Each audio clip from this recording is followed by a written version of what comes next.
மதம் மாறி போச்சுன்னா உனக்கு சலுகை கிடையாது. ஆனால் அந்த எடப்பாடி உளறி கொண்டிருக்காம கிறுக்குப்ப நம்பிக்கை துரோகி. அவெல்லாம் இந்துவா இல்லை, ஜந்து.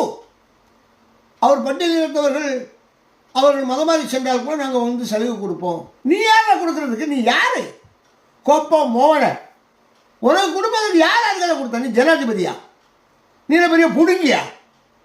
நீ வந்து முதலமைச்சர் ஆகினாலே இந்துக்களுடைய ஓட்டு வாங்கி தான் வரணும்.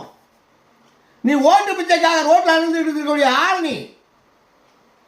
நீ ஒன்றும் சுப்ரீம் கோர்ட் நீதிபதி இல்லை, நீ ஒன்றும் ஜனாதிபதி ஒன்றும் இல்லை. அம்பேத்கரை விட நீ வசந்தவனா? அரசியலமைப்பு சட்டத்தை உருவாக்கிய அம்பேத்கர் அவர் எழுதிய வாசகத்தை நீ மாற்றிடுவியா? அப்போ இந்துக்களை கேவலப்படுத்தக்கூடிய செயல், இந்துக்களை அவமானப்படுத்தக்கூடிய செயல், இந்துக்களை மதமாற்றக்கூடிய செயல், அவுரங்கசீப் செய்த செயலுக்கும் உனக்கு என்னடா வித்தியாசம் இருக்கு? நாய், எவ்வளோ பெரிய கேவலம். அவரோட பிஜேபி போயிட்டு இருக்கு. இதை தட்டி கேட்க வேண்டாமா? பிஜேபி நீ என்ன கிறுக்குத்தனமா உலகிற்கான சொல்ல வேண்டாமா?